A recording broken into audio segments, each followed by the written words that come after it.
You're listening to the Steeven Orr podcast, a proud member of the Comics Podcast Network.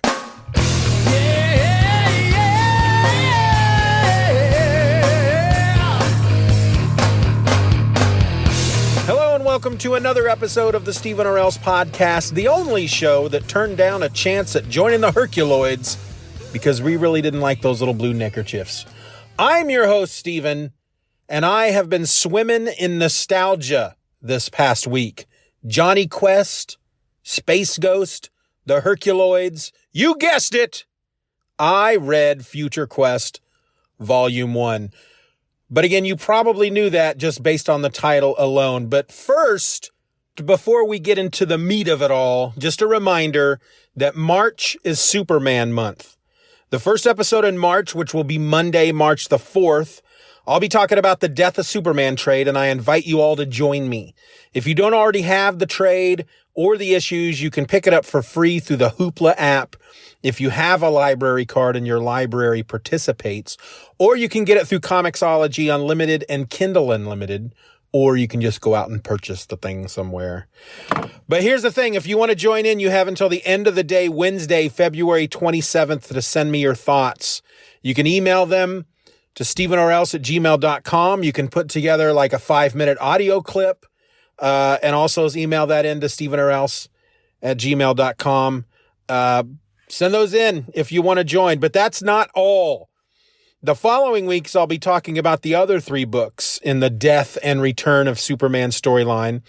So you're going to have to read those books too if you're going to want to join in. So that's the Death of Superman on Monday, March the 4th. Funeral for a Friend on Monday, March the 11th. The Reign of Superman on Monday, March 18th, and The Return of Superman Monday, March 25th. So you have until the end of the day, the Wednesday before the episode is released, to send me your thoughts and all that and so forth and such, and then some. Hey, does everybody remember Two Guys, a Girl, and a Pizza Place? This was a sitcom on CBS. It started back in 98, ran for 4 seasons. It changed its name to Two Guys and a Girl in season 3, and it featured both Ryan Reynolds and Nathan Fillion. I bring it up because I recently picked up seasons 1 and 2 from the library, and it's a set, seasons 1 or 2, the complete season 1 and 2. It's in one set. It's not like I picked up season 1 and I also picked up season 2. They're like 4 discs all in one set. I got it from the library. I like to watch. Well, first of all, I like to fall asleep watching sitcoms. I don't know why. I think it's because in the end, I don't really need to pay that much attention to them. You know, if I'm watching like an hour-long drama that's going to suck me in, then it's hard to fall asleep. But on a sitcom, I don't need to pay that much attention to it. And I got these on DVD because at the same time, once I have converted one of my episodes into a video file, and then I upload it to YouTube, the process of uploading one of these YouTube files, one of these video files to YouTube, it sucks up so much bandwidth in our wireless that we can't stream anything else. We just can't do anything that involves wireless. And so rather than just watching regular TV and falling asleep to regular TV, I have been watching Two Guys, a Girl, and a Pizza Place. So I get the set home, seasons 1 and 2, and night number 1, I start uploading to YouTube. I open up the DVD case. The very first DVD says disc 1, put it in the old PS4, sit down and start watching. And right away, I'm a little confused because I felt like, I just hit play all. I didn't look at any of the episode titles, but I felt like they didn't set really anything up. Why is it Two Guys, a Girl, and a Pizza Place? Why, even sitcoms have some kind of setup, like the pilot. It sets it up just a bit. So you understand why these 2 guys and this girl are friends and maybe why they're working at this pizza place. And you kind of pick that up as you go along eventually after a few episodes from, where I started. And then right away in that first episode, the girl who I can't recall her name, but she ends up on Monk. She's the one that took over for Sharona on Monk. Tiger, I think her name was on Monk. Anyway, she is really crushing on this dude that's fixing the jukebox there at the pizza place, who happens to be Nathan Fillion. Now, I remember watching this show back, at the end of the 90s, and I remember that they were boyfriend and girlfriend at one point in the show, but I felt like it came later, not right away in the very first episode of season 1. But you know what? I just rolled with it, and I kept watching, and eventually, after a few days, the first disc, watched through all the episodes. So day 3 or 4, I take the disc out, and I go to place in disc 2, and as the disc is coming out, and I open up the box and grab disc 2, I notice that disc 2 also says disc 1. So I'm really scratching my head. So I look at the DVD that just came out of the PS4, and I realize it says season 2, disc 1. And so even though it was one set, they didn't have disc 1, 2, 3, and 4.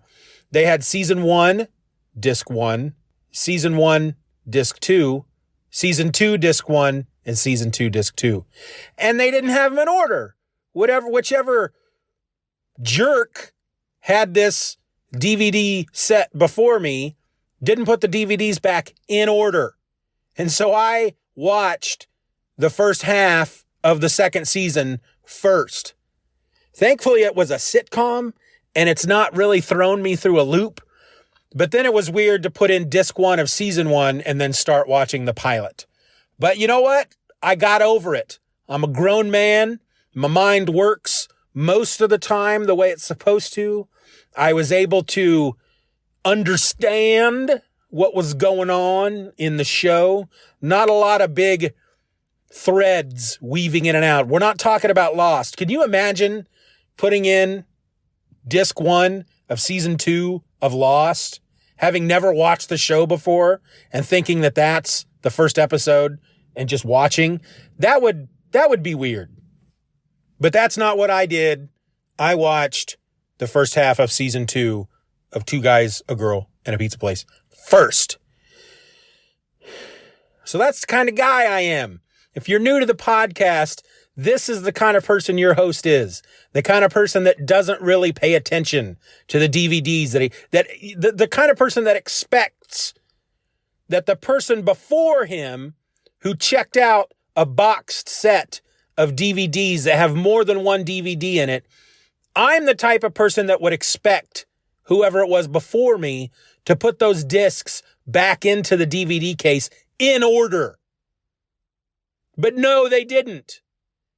And had they put season 2, disc 2 up front, probably would have noticed. But it was disc 1. That's all I saw. Season and disc 1. And I said, that is the fish for me. And I threw it into the PS4. And I'm managing to get through. I've really thought long and hard about it, and I think I'm just gonna keep powering through. I'm gonna watch the rest, all of season 1, and then I'll jump in, skip. I'm not gonna rewatch disc 1 of season 2. I'm not gonna do that. What kind of idiot? What kind of guy would I be? What kind of time would I have on my hands to just rewatch all those episodes all over again? Again, we're not talking about Lost. Speaking of TV, by the time this episode comes out, Punisher Season 2 will be on Netflix. And if I have my druthers, I will have watched the entire season by the time this episode comes out on Monday. But that's not going to happen. I don't own any druthers. I don't know what a druther is. Nobody ever gives me a druther, so I don't have any druthers. And so therefore, I will have to watch The Punisher when I have the opportunity to watch The Punisher, which isn't very often. We live in a small house. We've only got a couple of TVs. One is in the bedroom. My wife is usually watching that one. The other one's in the living room. I like the TV in the living room over the one in the bedroom. It's bigger. I'm more comfortable on the couch. The problem is I got these 3 children. And they are not, we don't give them just devices. They don't have devices that they can just be on all day long. Well, but Simon's a different story. He's my boy.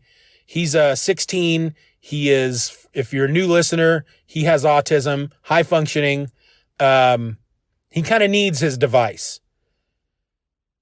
The girls, however, they're not old enough. We're not ready to give them phones just yet. They will eventually get phones, maybe in the next year or two, but they don't have anything that, basically what I'm saying is, if they're home and I'm home, we're watching something that all of us enjoy to watch together, which isn't that hard to find. There's always stuff for us to watch, but it means I'm not watching The Punisher. Even if I did want to subject them to that level of violence, and The Punisher is pretty violent. You know, if you've seen the first season, The Punisher in the show is one of those guys that I like, one of those guys I root for. And by that, I mean, he's the anti-Batman. I'll just put it that way. I'm going to go ahead and talk some smack on Batman for a moment. I don't like Batman anymore because Batman always gets the job done. He can do no wrong. The joke with Batman is, who would win in a fight, Batman or Darkseid? And the Batman fan always answers first, how much time does he have to plan? That's why I don't like Batman anymore. He's always got a contingency. He can go up against Superman level villains and win. I don't like that. What I like are guys like John McClane and the Punisher. Well, the Punisher from the TV show. These are guys that get their butts kicked all the time. They charge headlong into danger to save somebody. They get their ass whooped. They're bleeding, they're broken, they're on the floor, but you know what they do? They get up and they get back in there. That's what I like. And nobody does it like the Punisher. I mean, in that first season, that guy should have died like 9 times in that first season, and he kept getting up and kept getting back into the fight. So I expect more of that in season 2, and I expect a level of violence that I'm not comfortable putting my children in front of, even though they are teenagers, and I'm sure they've seen that kind of stuff before. I'm not there yet. What? I am Adam Warrock. ID 5'10". 5'11" with shoes on.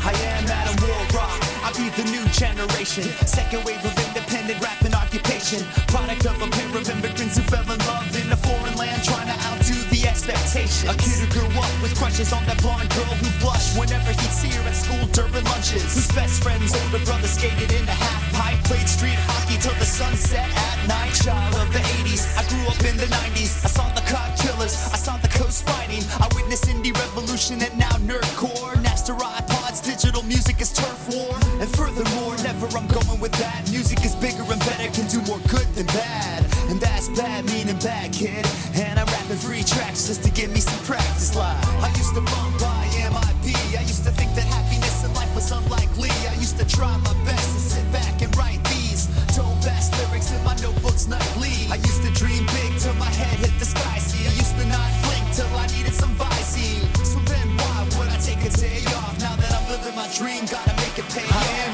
Future Quest Volume 1. So back in 2015, DC was given permission from Warner Brothers to create comics based on the classic Hanna-Barbera characters. So they did a Scooby-Doo book, they did a Flintstones book, they did a Wacky Races book, and they reimagined each one of the properties. They updated them, making them more relevant for today's readers.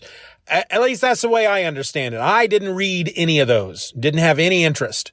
I would watch Scooby-Doo once in a while on TV when I was a kid. Wasn't a big Scooby-Doo fan. Wasn't a big Flintstones fan. I don't even remember Wacky Races. I'm sure I watched it as a kid. But the comic book started coming out. I understand that the Flintstones one was really good. Maybe I'll give that a chance at some point. And I'm a bit curious, I guess, about Scooby-Doo because it's called Apocalypse. and they made Shaggy look like a hipster. But I haven't read any of them. But then came Future Quest, and my interest was piqued. So this is a 12-issue mini that featured Hanna-Barbera's more action-adventure type characters, some of which I remember that I used to watch: Johnny Quest, Space Ghost, the Herculoids. I'm really having a tough time talking at the moment, so I'm just going to take a second here and just take a little breath and let it out. Okay. Birdman and the Galaxy Trio. I only remember Birdman because of, I think, what was on the Cartoon Network. I never watched it, but I understand there was a comedic show. They did that with Space Ghost as well. Space Ghost Coast to Coast. Never watched that. I've never really been interested. I've never really been all that interested in properties that were at one time supposed to be taken seriously, and in retrospect, when we look back at them, they're cheesy. So they take those properties and they make them into comedies. I didn't really enjoy it with Starsky and Hutch. Have no interest in ever watching any of the 21 Jump Street movies. Same with Dukes of Hazzard. Not that Dukes of Hazzard was like a deep emotional drama show, but still, it's like they're making jokes out of stuff that I used to enjoy as a kid. So I've never had a lot of interest in that. So I never watched Space Ghost Coast to Coast or Harvey Birdman or whatever it was called, but I had heard of the character. I don't know who the Galaxy Trio is. Have no clue. I also don't know Frankenstein Jr., The Impossibles, Moby Dick, and Mighty Mightor. Don't remember any of them as well. So really, I was coming into this book specifically for the Herculoids and Space Ghost. I would watch Johnny Quest all the time. If it was on, I would watch it. But it's the other two that I remember really liking as a kid. And I feel like I was a pretty young dude at the time when I watched those shows. So the 12-issue mini ran from May 2016 to May 2017, but I'm only going to be talking about volume 1, and that collects issues 1 through 6. So let me read to you the official description, because when I start talking about the book, it's going to be a bit chaotic, because while I enjoyed the book, I think I'll enjoy it more when I get issues 7 through 12. But the book, to me, quite a bit of it felt really chaotic. So let me read the official description. When worlds collide, it's up to Hanna-Barbera's best-known action heroes to save the day! Johnny Quest, Space Ghost, the Herculoids, and more are reimagined in this new collection!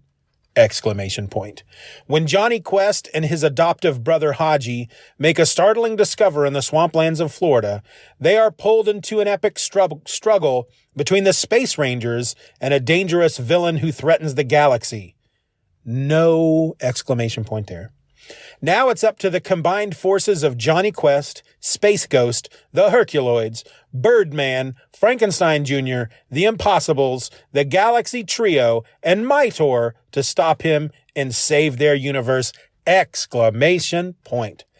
This was written by Jeff Parker and featured art by Ron Randall, Steve Rude, Evan Doc Shaner, and Craig Rousseau. Okay, so like I said, this felt a bit chaotic. It opens up with Johnny and Haji. Actually, it opens up, if now that I'm kind of stretching my memory back to the last few days, which is always difficult for me, I believe it opens up with these Space Rangers fighting this entity called Omnicron. And they all die except for one who I'm going to presume is Space Ghost. We don't learn that in this trade, but I'm going to presume it's Space Ghost. In fact, I'm pretty sure it's Space Ghost. In fact, it's Space Ghost. So they're on some distant planet and they're fighting this Omnicron thing, which is like some weird green octopus, alien, vegetable, mutant, freaking Cthulhu type creature. And they seem to defeat it, but they all die except for this one last dude. But they don't defeat it. We find out that actually it dispersed. If I understood this correctly, it dispersed itself in many pieces across timelines and universes, and now is trying to collect those pieces back up so that it can become the all-powerful being that it wants to be, and, just generally take everything over and consume life or whatever it's supposed to, it wants to do. I'm sure it's not good, whatever it is. It never is. So then we go to Johnny and Haji. They're in Florida, the Everglades, I believe. I believe their dad, Mr. Quest, I don't remember his name, Dr. Quest, is that what they called him? He has a lab there. And so they're out with some jetpacks, and they're jetpacking around, and a spaceship crashes near them. They go to check it out, and then the bad guys show up. They're agents of fear, which I don't remember if they had agents of fear in the old Johnny Quest cartoons. I hear the word, because it's an acronym, and I don't think they talk about what the acronym stands for. But in the old Monty Python episode with Mr. Neutron, fear stood for the Federal Egg Answering Room. And so I had a hard time with the agents of fear. But they have employed with them the evil Dr. Zim, who is basically Dr. Quest's Lex Luthor. And they are trying to get to this ship before Johnny and Haji do. Johnny and Haji run into a kid on an airboat with a cat whose name is Ty. And, of course, Race Bannon is there. Race Bannon is a BA in this book. I remember him as a kid thinking Race Bannon's he's the tough guy. He's the guy that always came to Johnny's rescue. He's the guy that you didn't want anybody to mess with. So they took that. But I'm sure if I watched those episodes as a kid, I'd be like, Race Bannon, he's supposed to be a tough guy, but it's pretty mild because it's a show for kids. So they took that level that you felt as a kid about Race Bannon, and then they took it up a notch. He is a BA. So he's trying to help him. He's in a helicopter. It crashes. And then, so basically what we get in these 6 issues. So there's a woman whose name I can't remember, who is an agent for Inter-Nation. They're like, I guess, this universe's version of S.H.I.E.L.D. And they have, also one of their agents is this guy Birdman, who I don't want to take seriously because his name is Birdman, but he was pretty awesome. He apparently, he gets his powers from the sun, and his wings are made of light, and he can create shields, and he was pretty cool. I really liked him. So Birdman is helping her, and they've come to meet Dr. Quest because Dr. Quest has noticed, these vortexes that are opening up. And this is like these pieces of Omicron, and they're just bad things are happening. And at one point, as they find the ship, and I know that on the ship is, Jan, one of the 2 space twins, Jan and Jace, I think they were called. She's there with, the monkey, which I believe, I don't remember a lot of this now. Gleep was his name. Maybe not. Glitch, Glick, Gleek, something. You'll send me an email. I mean, I could look it up right now on my phone. Don't feel like it. Anyway, she has amnesia. And so they're trying to protect her from these agents of fear and their giant spider, one-eyed drone robots. When then suddenly a vortex opens up and this freaking rhinoceros looking thing comes charging out and dies. And that is Tundro from the Herculoids. He's like this 6-legged rhinoceros armadillo thing that shoots, fire rocks out of its, one of its nose horns. He's pretty cool. Really, I mean, I'll be honest with you. These 6 issues were all set up, trying to get the pieces in place. Space Ghost shows up at one point. This kid that they meet, Ty, they go back to where these fear agents are. They're going through these fossils. They're looking for something, and we find out they're looking for this big club that was given to a Neanderthal back in the day, and that turned him into Mytor. His name was Tor. This turned him into Mytor.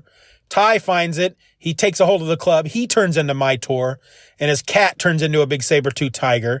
There's dinosaurs running around because these vortexes are opening up in different times and different worlds, and worlds are colliding and times are colliding. And throughout all this, we also get these little interstitials, these backstories from various characters. We get a really nice, I don't know how many pages it was, like a story about Birdman, which was drawn by Steve Rude, which was pretty darn awesome.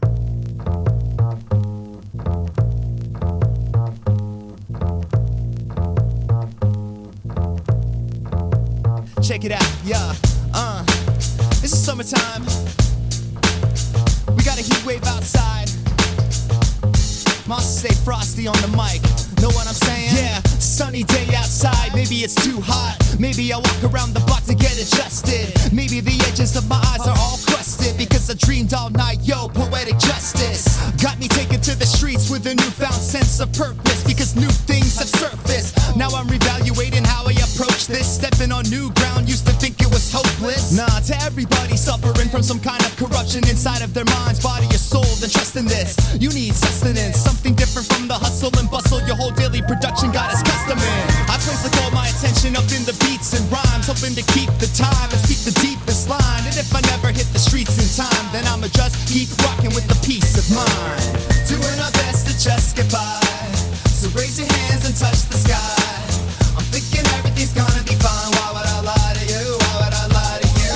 Oh, we're doing our best to just get by. So raise your hands and touch the sky. I'm thinking everything's gonna be fine. Why would I lie to you? Why would I lie to you? I'm an honest state. We also get kind of an origin or backstory on who the Herculoids are. And you find out that, man, I can't even think of the names of the humans, the three humans. It's a husband and wife and their boy. They actually come from a different planet called Quasar, and they come to this planet and they discovered that there's this rock. It's kind of like a living rock. And one of the Herculoids is this big rock ape. I wanted to say Ukla from Thundar. Can't think of this big ape's name either. But he's this big rock ape, and he's made of this living rock. And so they discover this living rock. They take it back to their planet. Technology has taken over.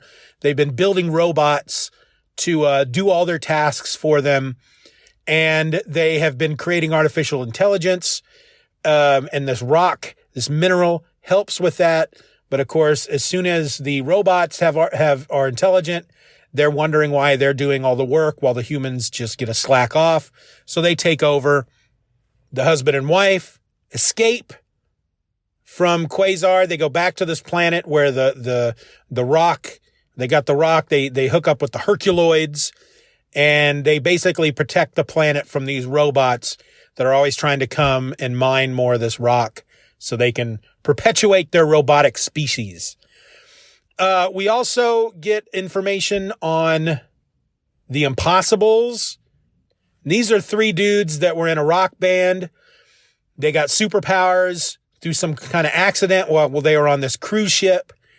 And their manager, in order to hide their superpowers, works out a deal so they can do a TV show where they play a band with superpowers, and they don't have to have any special effects because they just use their superpowers. This is the first time I've ever encountered them. Frankenstein Jr. is a robot that was built by this woman who she built him for her son after they lost, his dad, her husband, and Frankenstein Jr. is this kid's protector. And some fear agents come to kidnap him, to use the boy to use his leverage against the mother, because they want her, because she's this, one of the three most brilliant scientists on the planet, other than, Dr. Quest and Dr. Zim and then her. But of course, when they try to kidnap this kid, Frankenstein Jr. intervenes, but they end up killing somehow, destroying Frankenstein Jr. It's a whole thing. But ultimately, the 6 issues were, like I said, really chaotic. It didn't really come together, in my opinion, in these 6 issues. But I guess it's getting everyone together so that they can then fight the threat of Omicron, which we should then see in the last 6 issues. I hope, because I did enjoy it. I mean, I was interested enough that I want to read the other 6 issues, and I will eventually, not right away, because I have stuff lined up to read so I can talk about on the show. But I do want to read more of the issues. If you watched shows like Johnny Quest, Herculoids, if you watched any of these cartoons when you were a kid, I think you will enjoy this just as much as I did. I just think the first 6 issues, like I said, they're a bit chaotic. They don't seem to, it bounces around quite often. There's just a lot of bouncing around. And based on the official description, there's supposed to be a group called the Galaxy Trio, which is featured in some of the pinups. I'm assuming that's who these guys are. I've never heard of them. They don't seem to appear at all in these first 6 issues. There is a kid that they refer to as Dinosaur Boy because he just knows a whole bunch about dinosaurs, which comes in handy with all the dinosaurs that are coming through the portals, the vortexes. There's a Neanderthal that comes through one of the vortexes as well. And him and Dinosaur Boy are kind of like best friends now. And his name is like Oog or something like that. I don't remember Dinosaur Boy from back in the day. So basically, there was a lot of confusion for me, but yet there was still enough there to keep me turning the page and to want to finish out the rest of the story. What else? What else was happening? That's, like I said, Race Bannon really kicked a lot of butt. Special Forces guy, I think they said. He's Johnny's bodyguard, of course, which is kind of the role he played in the show. In the show, I kind of felt more like he was less Johnny's bodyguard and more Dr. Quest's bodyguard, and the guy that, he was an action man. He would do the fighting and shoot the guns and stuff. But for some reason, there's a memory that feels like he also carried a lot of the boxes and stuff as well. Yeah, I think that's about all I have to say about this. Space Ghost was not really in the first 6 issues as much as I wanted him to be. I really think that they could, that once this is all said and done, which it is, but I think somebody needs to make a Space Ghost book. I think a Space Ghost book would be really good. The one property that I would have liked to have seen, and I don't know how they would do it, but I've always been a big fan of Blue Falcon and Dynamite. Dynamite, of course, is really goofy. That's going the Scooby-Doo route. Blue Falcon, I think, could be a pretty awesome superhero. And I don't know how they would handle Dynamite if they tried to make the Blue Falcon into like a Batman type superhero. I don't know. I feel like if anybody tried to tackle Blue Falcon and Dynamite, they would make it goofy, which it was goofy.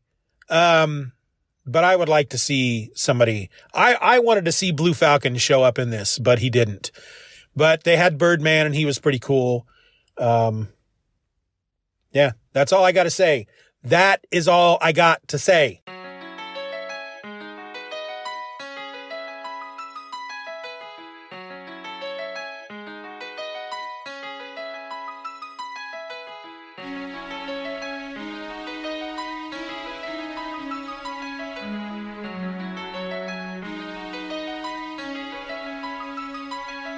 I was born in the shadows of the mountains that I battled. Windmills spun around as I rode past others watching me, wondering why I fought invisible monsters, because my grandfather never got to see my face. So I try to focus more on what's in front of me, investing my heart and soul to those still left in my company. The closer I get, the more the days were left, hourglass shattered and time spilled between my fingertips, singing in the memories of those long gone. When I think of it, I'm left with anger, lingering, regret too big to speak of it.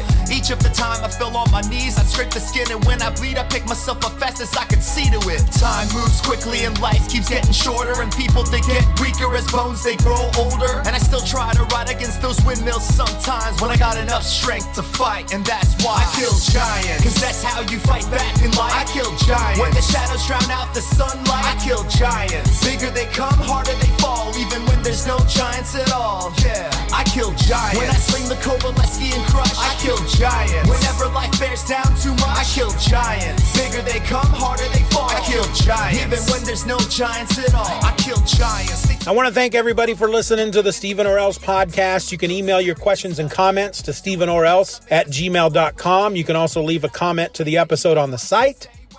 That's over at stevenorelse.com. We are proud members of the Comics Podcast Network. You can find that over at comicspodcasts.com.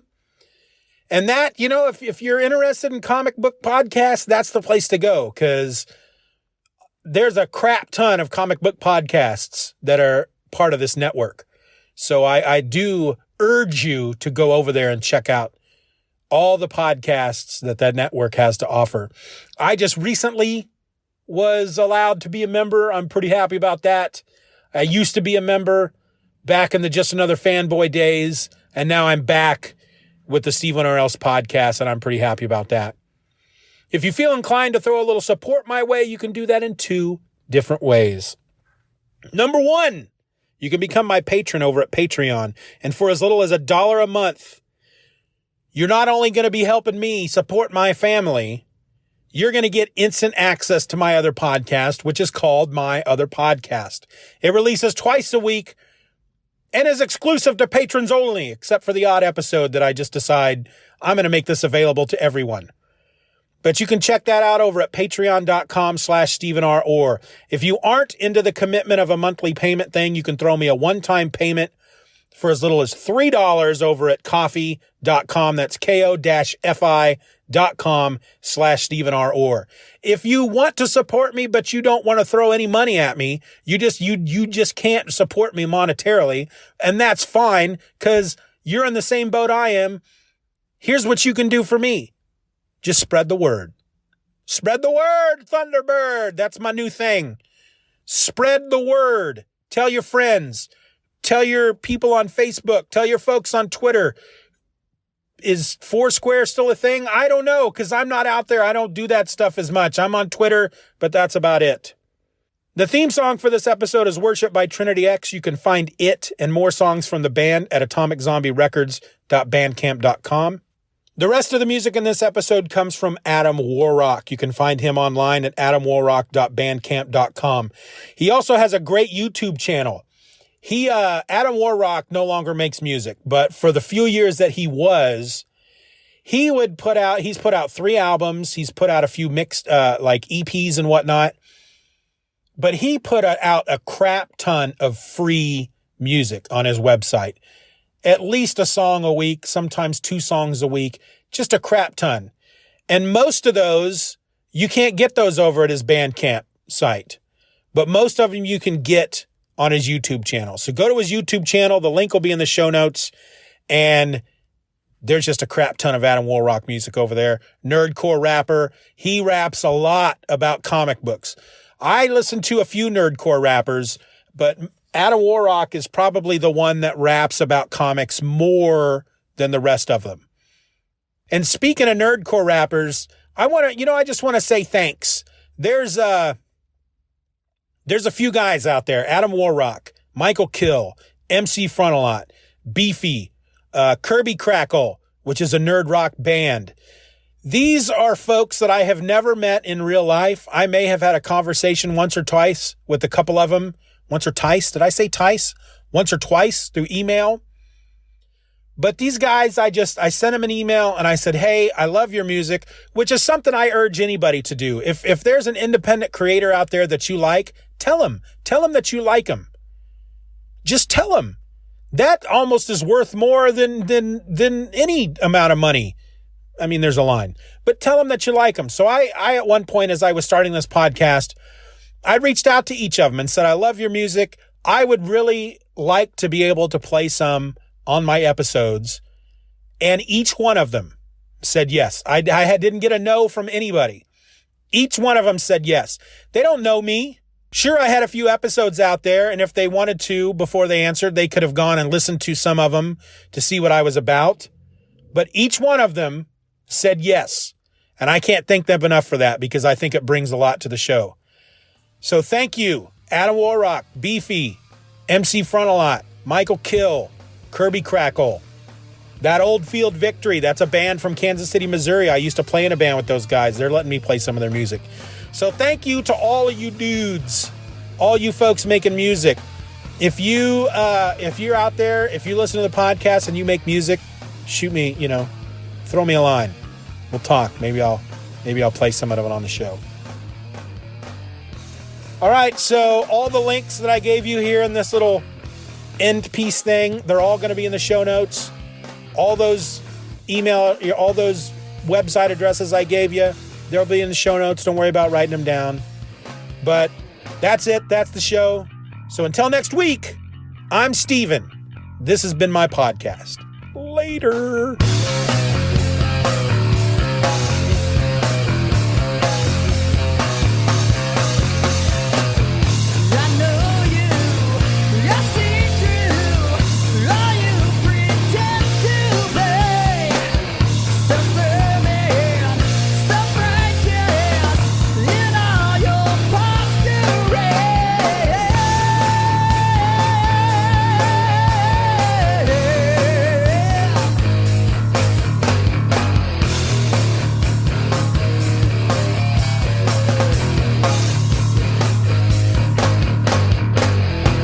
Bye-bye, Daddy. Bye-bye, Daddy. Good job.